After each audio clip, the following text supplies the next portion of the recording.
الحمد لله نحمده ونستعينه ونستغفره ونؤمن به ونتوكل عليه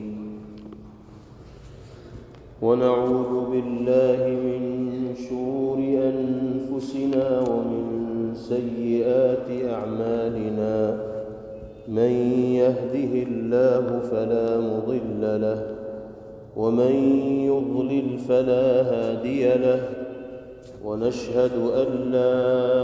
إله إلا الله وحده لا شريك له ونشهد أن سيدنا ونبينا وإمامنا وسندنا ومولانا محمدًا عبده ورسوله صلى الله تبارك وتعالى عليه وعلى آله وصحبه وبارك وسلم تسليما كثيرا أما بعد فأعوذ بالله من الشيطان الرجيم بسم الله الرحمن الرحيم الذين يتبعون الرسول النبي الأمي الذي يجدونه مكتوبا عندهم في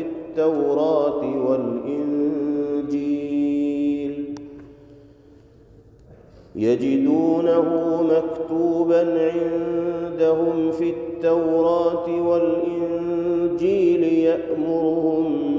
بالمعروف وينهاهم عن المنكر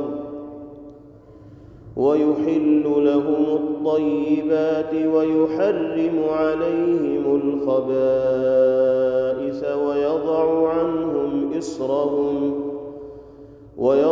عنهم إصرهم والأغلال التي كانت عليهم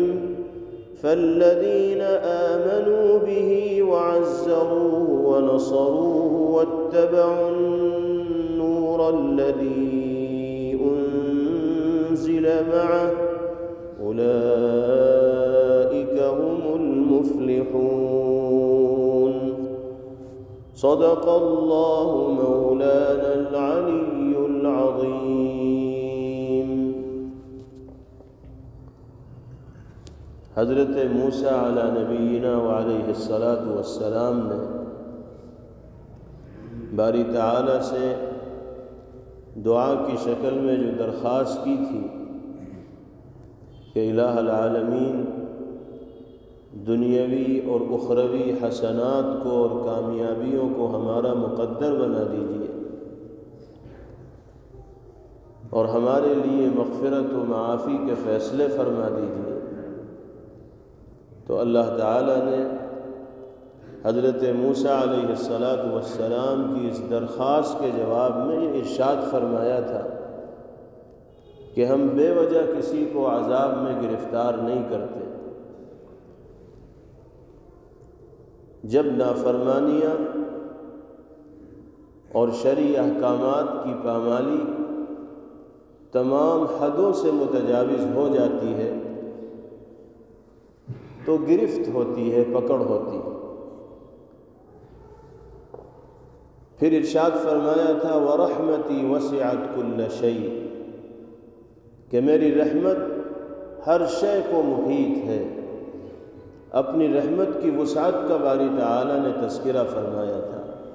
اور اس کے بعد یہ ارشاد فرمایا تھا کہ ان لوگوں کے لیے اس رحمت کا میں فیصلہ کروں گا جو میری ذات پر ایمان لانے والے ہوں گے، تقوی کی صفت سے متصف ہوں گے، زکوٰۃ کی ادائیگی کا اہتمام کرتے ہوں گے اور مومن و مسلمان ہونے کی حیثیت سے اپنی ذمہ داریوں کو صحیح طور پر نبھانے والے اور ادا کرنے والے ہوں گے. اسی سلسلے کو جاری رکھتے ہوئے باری تعالیٰ ارشاد فرما رہے ہیں کہ میری رحمتوں کے مستحق وہ لوگ قرار دیے جائیں گے جو اس رسول کی اتباع اور پیروی کرنے والے ہوں گے جو نبوت و رسالت کے سلسلے کو ختم کرنے کے لیے اس دنیا میں تشریف لائیں گے، جو رسول امی ہوں گے، جن کے اندر بہت سی ایسی صفات ہوں گی، ایسے کمالات ہوں گے، ایسی خوبیاں ہوں گی جو دوسرے عام انسانوں کے اندر مشاہدے میں نہیں آئیں گی، دیکھنے میں نہیں آئیں گی۔ ابھی جو آیت مبارکہ آپ کے سامنے پڑھی گئی، اس میں باری تعالیٰ نے جناب محمد الرسول اللہ صلی اللہ تعالی علیہ وسلم کی اتباع اور پیروی کرنے والوں کے لیے فلاح و کامیابی اور کامرانی کا اعلان فرمایا ہے، اور حضرت موسیٰ علیہ السلام کو بھی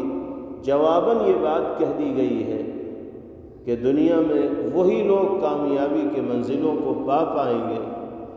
جو ہمارے آخری نبی اور رسول کی اتباع اور پیروی کا حق ادا کرنے والے ہوں۔ چنانچہ ارشاد ربانی ہے،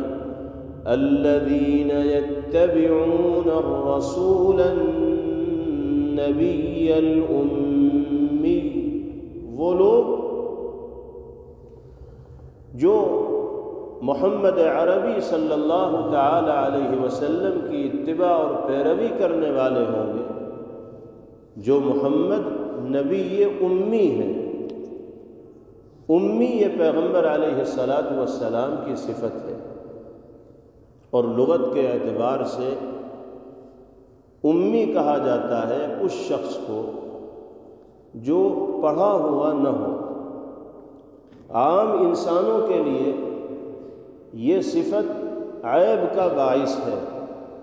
لیکن جناب رسول اللہ صلی اللہ تعالی علیہ وسلم کے لیے یہ صفت مدح کا اور خوبی کا باعث اور ذریعہ ہے۔ عام انسان اگر ان پڑھ ہوگا، بے پڑھا لکھا ہوگا، تو یہ اس کی ذات کے اندر نقص پایا جائے گا، کمی پائی جائے گی۔ لیکن جناب رسول اللہ صلی اللہ تعالی علیہ وسلم کا امی ہونا یہ آپ کی ذات کے کمال کی علامت اور نشانی ہے، اور آپ کی ذات کے لیے یہ صفت عیب کا باعث نہیں بنے گی، بلکہ آپ کی ذات کی بلندی کا باعث اور ذریعہ بنے گی۔ جس قوم میں جناب رسول اللہ صلی اللہ علیہ وسلم تشریف لائے، اس میں ناخواندہ لوگوں کی تعداد زیادہ تھی، یعنی بے پڑھے لوگوں کی تعداد زیادہ تھی، اور پڑھے لکھے لوگوں کی تعداد اتنی کم تھی کہ ان کو انگلیوں پر گنا جا سکتا تھا، شمار کیا جا سکتا تھا۔ بعض تاریخی روایات کے مطابق پورے مکہ المکرمہ میں گنتی کے 17 آدمی ایسے پائے جاتے تھے جو پڑھنا لکھنا جانتے تھے، حالانکہ مکہ مکرمہ حجاز مقدس کا مرکز مانا جاتا تھا۔ وہاں تو ہزاروں کی تعداد میں پڑھے لکھے لوگ ہونے چاہیے تھے، لیکن گنتی کے چند لوگ وہاں پڑھے لکھے پائے جاتے تھے۔ اسی سماج و معاشرے میں جناب رسول اللہ صلی اللہ علیہ وسلم تشریف لائے، اور 40 سالہ زندگی پیغمبر علیہ السلام نے انہی لوگوں کے درمیان مکہ مکرمہ میں گزاری۔ کسی نے نہیں دیکھا کہ نبی کریم علیہ السلام کسی کے پاس پڑھنے کے لیے گئے ہوں، لکھنا سیکھنے کے لیے گئے ہوں، کسی کتاب کو سمجھنے کے لیے گئے ہوں۔ جس سماج میں گنتی کے چند لوگ پڑھے لکھے ہوں گے، ان سے اگر کوئی پڑھنے جائے گا تو سب لوگ جان جائیں گے کہ کون کس کے پاس پڑھنے جاتا ہے۔ جناب رسول اللہ صلی اللہ علیہ وسلم نے یہ پورا 40 سالہ زمانہ اس طرح گزارا کہ کسی کے پاس آپ پڑھنے لکھنے کے لیے نہیں تشریف لے گئے، اور جب آپ 40 برس کے ہوئے تو پھر اللہ نے آپ کے دل پر قرآن مقدس کی شکل میں کلام الہی کا القاء فرمایا، کلام الہی کا نزول فرمایا۔ پھر جب اللہ کے کلام کو آپ نے اپنی زبان سے لوگوں کے سامنے بیان کیا تو لوگ حیران رہ گئے، ششدر رہ گئے کہ کیسے محمد عربی صلی اللہ تعالی علیہ وسلم ایسا فصیح و بلیغ کلام اپنی زبان سے ادا کر رہا ہے۔ پیغمبر علیہ السلام اگر کسی کے پاس پڑھے ہوتے تو اعتراض کرنے والوں کے لیے یہ موقع ہوتا کہ یہ جس کلام کو اللہ کا کلام کہہ کے پیش کر رہے ہیں یہ نعوذ باللہ اللہ کا کلام نہیں ہے، بلکہ یہ تو فلاں آدمی کے پاس پڑھنے جاتے تھے، ان سے سیکھ کر آئے ہیں اور ہمارے سامنے پیش کر رہے ہیں۔ اس لیے اللہ نے نبی کریم علیہ السلام کو پڑھنے لکھنے کے لیے کسی کے پاس بھیجا ہی نہیں، امی رکھا پیغمبر علیہ السلام کو، اور دنیا جانتی تھی کہ نبی کریم علیہ السلام پڑھنا لکھنا نہیں جانتے، لیکن جو کلام آپ کی زبان مبارک سے ادا ہوا وہ اولین و آخرین کے علوم کو اپنے اندر سموئے ہوئے تھے۔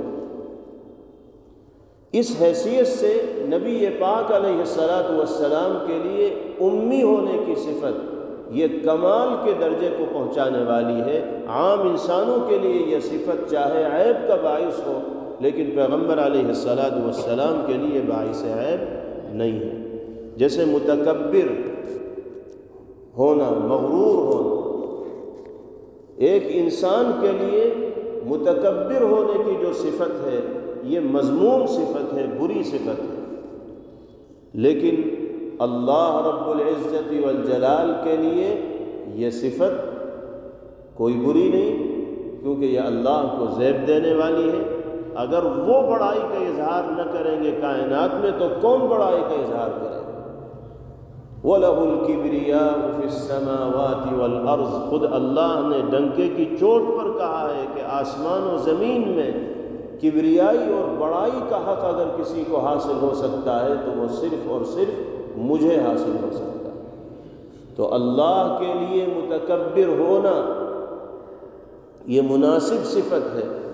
اور اللہ کی ذات پاک کے بالکل عین مطابق ہے، لیکن اللہ کے بندوں میں سے کوئی متکبر ہو تو یہ انتہائی مذموم صفت ہے۔ اسی طرح پیغمبر علیہ السلام کے لیے امی ہونا یہ کمال کی صفت ہے، اور کسی عام انسان کے لیے ان پڑھ ہونا یہ عیب کا باعث و ذریعہ ہے، کمال کی صفت نہیں۔ قرآن کریم میں خود اللہ رب العزت والجلال نے نبی کریم علیہ السلام کو مخاطب کر کے ایک جگہ ارشاد فرمایا، وَمَا كُنْتَ تَتْلُو مِن قَبْلِهِ مِن كِتَابٍ وَلَا تَخُطُّهُ بِيَمِينِكَ إِذًا لَارْتَابَ الْمُبْطِلُونَ۔ قرآن کے نزول سے پہلے تو آپ کوئی کتاب پڑھ بھی نہیں سکتے تھے اور اپنے ہاتھ سے کچھ لکھ بھی نہیں سکتے تھے۔ ہم نے آپ کو ایسا اس لیے بنایا تاکہ باطل پرست شک و شبے میں لوگوں کو مبتلا کرنے میں کامیاب نہ ہو جائیں، آپ کے کردار پر انگلی نہ اٹھانے لگیں، اور ان کو یہ موقع نہ مل جائے کہ محمد صلی اللہ علیہ وسلم فلاں سے سیکھ کر آئے ہیں اور ہمیں بتا رہے ہیں۔ ہم نے دروازے ہی بند کر دیا سیکھنے سکھانے کا۔ جب آپ کی زبان سے یہ فصیح و بلیغ کلام دنیا سنے گی تو یہ کہنے پر مجبور ہوگی کہ کوئی غیبی طاقت ہے محمد کے ساتھ جو یہ کلام ان کی زبان سے ادا کروا رہی ہے، اس لیے کہ ان کی زندگی تو ہمارے سامنے ہے، انہوں نے تو کہیں پڑھنا لکھنا سیکھا ہی نہیں۔ تو یہ صفت اللہ نے یہاں نبی کریم علیہ السلام کے نام کے ساتھ ذکر فرمائی۔ دوسری صفت، الذین یتبعون الرسول النبی الأمی الذی یجدونہ مکتوبا عندهم فی التوراۃ والانجیل۔ کامیاب وہ لوگ ہیں جو نبی امی رسول عربی محمد صلی اللہ علیہ وسلم کی اتباع کرنے والے ہیں۔ اور محمد صلی اللہ علیہ وسلم کون ہیں؟ بنی اسرائیل کو خطاب ہو رہا ہے کہ یہ محمد عربی صلی اللہ علیہ وسلم وہی ہیں جن کے احوال کو، جن کی کیفیات کو، جن کی زندگی کی تفصیلات کو یہ لوگ تورات و انجیل میں لکھا ہوا پاتے ہیں۔ کوئی ڈھکی چھپی شخصیت نہیں ہے پیغمبر علیہ السلام۔ تشریف لانے کے اعتبار سے اگرچہ نبی پاک علیہ السلام سب سے اخیر میں دنیا میں تشریف لائے، لیکن اللہ نے آپ سے پیشتر آنے والے انبیاء کرام علیہم الصلوات والتسلیم پر نازل ہونے والے صحیفوں میں پیغمبر علیہ السلام کا تذکرہ فرما رکھا۔ حضور پاک علیہ السلام کے صفات و احوال کو ذکر کر رکھا۔ یجدونہ مکتوبا، یہ کہا جا رہا ہے کہ محمد عربی صلی اللہ علیہ وسلم وہ ہیں کہ جن کو یہ لوگ توریت و انجیل میں لکھا ہوا پائیں گے۔ یہ نہیں کہا اللہ نے کہ توریت و انجیل میں پیغمبر علیہ السلام کی صفات و احوال اور کیفیات کو لکھا ہوا پائیں گے، بلکہ یوں کہا کہ گویا کہ نبی پاک علیہ السلام کو پائیں گے۔ یہ مبالغہ ہے، یعنی اتنی تفصیل کے ساتھ پیغمبر علیہ السلام کا تذکرہ توریت و انجیل میں ہے کہ پڑھنے والے جب پڑھیں گے تو ان کو یہ محسوس ہوگا جیسے ہم نبی پاک علیہ السلام کی ذات کو اپنے سامنے دیکھ رہے ہیں۔ اور تذکرہ پیغمبر علیہ السلام کا صرف توریت و انجیل ہی میں نہیں بلکہ زبور میں بھی ہے اور دوسری آسمانی کتابوں میں بھی ہے، لیکن یہاں تذکرہ صرف توریت و انجیل کا کیا گیا کیونکہ قوم بنی اسرائیل انہی آسمانی صحیفوں کو تسلیم کیا کرتے تھے، مانا کرتے تھے۔ سیدنا حضرت انس رضی اللہ تعالیٰ عنہ ارشاد فرماتے ہیں کہ ایک یہودی نوجوان جناب رسول اللہ صلی اللہ علیہ وسلم کی خدمت میں رہا کرتا تھا، تعلق تھا پیغمبر علیہ السلام سے، وہ بیمار ہو گیا۔ نبی کریم علیہ السلام اس کی مزاج پرسی کے لیے اس کے گھر تشریف لے گئے۔ وہ بستر پر لیٹا ہوا تھا اور اس کے سرہانے اس کا باپ کھڑے ہو کر توریت پڑھ رہا تھا۔ حضور پاک علیہ السلام نے اس نوجوان کی مزاج پرسی کی اور پھر اس کے باپ سے پوچھا کہ سچ سچ بتاؤ کتاب توریت میں میرا تذکرہ تمہیں ملا نہیں ملا؟ تو اس اللہ کے بندے نے جھٹلا دیا اور صاف کہہ دیا پیغمبر علیہ السلام سے کہ آپ کا کوئی ذکر اس میں نہیں۔ وہ نوجوان جو بیمار تھا اور بستر پر لیٹا ہوا تھا، جب اس نے اپنے باپ کی غلط بیانی کو سنا تو پیغمبر علیہ السلام سے کہا کہ یا رسول اللہ، میرا باپ جھوٹ بول رہا ہے، میں نے توریت پڑھی ہے اور میں جانتا ہوں کہ کتنی تفصیل کے ساتھ اللہ نے اپنی اس کتاب میں آپ کا ذکر کیا ہے، آپ کے منہ پر میرا باپ جھوٹ بول رہا ہے، آپ گواہ رہیے، میں اللہ کو ایک مانتا ہوں، آپ کو اس کا سچا نبی اور رسول مانتا ہوں اور اس دعوت کو قبول کرتا ہوں جس کو آپ دنیا میں عام کر رہے ہیں۔ وہیں اس نے اسلام قبول کر لیا۔ جناب رسول اللہ صلی اللہ علیہ وسلم نے اپنے ساتھ صحابہ کرام رضوان اللہ علیہ اجمعین سے فرمایا کہ دیکھو اب یہ شخص مسلمان ہو گیا ہے، اس کا انتقال ہو تو شریعت اسلامیہ کے مطابق اس کی تجہیز و تکفین اور تدفین کا انتظام ہونا چاہیے۔ اس واقعے سے یہ بات واضح ہو گئی کہ توریت میں کھلے طور پر پیغمبر علیہ السلام کا تذکرہ موجود ہے۔ اسی طرح کا ایک اور واقعہ سیدنا حضرت انس رضی اللہ تعالیٰ عنہ بیان فرماتے ہیں کہ کسی ضرورت کے تحت جناب رسول اللہ صلی اللہ علیہ وسلم نے ایک یہودی سے کچھ قرض لیا تھا۔ پیغمبر علیہ السلام ابھی قرض کی ادائیگی نہیں کر پائے تھے کہ اس نے مطالبات شروع کر دیے، اور ایک موقع پر اس نے پیغمبر علیہ السلام کو راستے میں روک لیا اور بدتمیزی کا معاملہ آپ کے ساتھ کرنے لگا اور سختی کے ساتھ قرض کی واپسی کا مطالبہ کرنے کا تقاضا کرنے لگا۔ پیغمبر علیہ السلام نے بڑی نرمی کے ساتھ ارشاد فرمایا کہ بھائی کچھ مہلت مجھے دے دو، میں تمہارے پیسے کو رکھوں گا نہیں بلکہ دے دوں گا، تھوڑی مہلت مجھے چاہیے۔ لیکن وہ مہلت دینے کو بھی تیار نہ ہوا، اس نے کہا کہ جب تک میرا قرضہ ادا نہیں ہوگا آپ کو یہیں رکنا پڑے گا۔ گویا کہ ایک طرح اس نے بندی بنانے کی کوشش کی نبی کریم علیہ السلام۔ سرکار دو عالم صلی اللہ تعالی علیہ وسلم اس کے کہنے کے مطابق وہیں رک گئے۔ روایات میں آتا ہے کہ اس دن ظہر کی نماز بھی آپ نے وہیں پڑھی، عصر کی نماز بھی آپ نے وہیں پڑھی، مغرب کی نماز بھی وہیں پڑھی، عشاء کی نماز بھی وہیں پڑھی۔ صحابہ کرام رضوان اللہ تعالی علیہ مجمعین پریشان ہیں اور پیغمبر علیہ السلام سے اجازت چاہتے ہیں کہ یا رسول اللہ آپ ہمیں اجازت دیجئے، ہم اس یہودی سے بات چیت کریں، اس نے کیوں آپ کو بے وجہ یہاں مقید کر رکھا ہے؟ آپ کی طرف سے قرضہ ادا کر دیا جائے گا، لیکن بندی بنانے کی اور یہاں مقید کرنے کی کیا ضرورت ہے؟ لیکن پیغمبر علیہ السلام نے کسی صحابی کو اس یہودی سے بات کرنے کی اجازت نہ دی اور فرمایا کہ بھائی اس کا حق ہے اور وہ مجھ سے مطالبہ کر رہا ہے، تقاضا کر رہا ہے، مجھے اس کا حق ادا کرنا ہے۔ اگر وہ مجھے یہاں روکے ہوئے ہے تو وہ اپنے حق کا استعمال کر رہا ہے، میں اس سلسلے میں اس سے جھگڑنا نہیں چاہتا۔ آپ برابر نرمی کا معاملہ فرماتے رہے، یہاں تک کہ رات گزر گئی اور اگلے دن فجر کی نماز بھی پیغمبر علیہ السلام نے اسی مقام پر پڑھی۔ وہ یہودی سارا منظر دیکھ رہا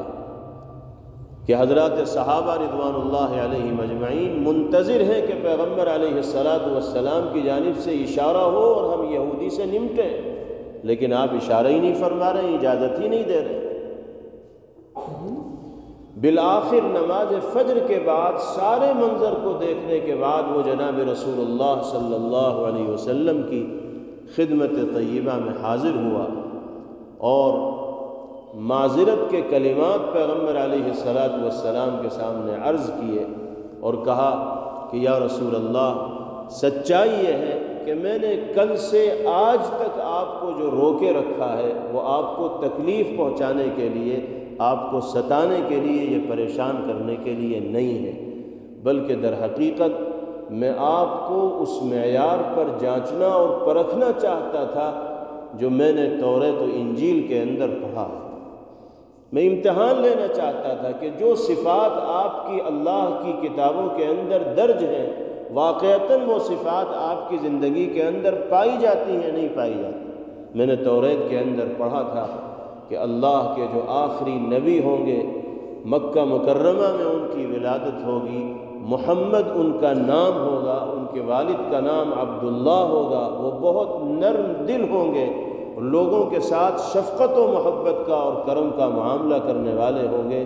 برائی کا جواب کبھی برائی سے نہ دیتے ہوں گے، وہ بازاروں میں شور و شغب کرنے والے نہیں ہوں گے، لوگوں کے ساتھ حسن سلوک کا معاملہ کرنے والے ہوں گے۔ یہ ساری کی ساری صفات میں نے آپ کی ذات کے اندر دیکھ لی اور مجھے یقین ہو گیا اس بات کا کہ آپ ہی اللہ کے آخری پیغمبر اور سچے نبی اور رسول ہیں۔ میں آپ کے ہاتھ پر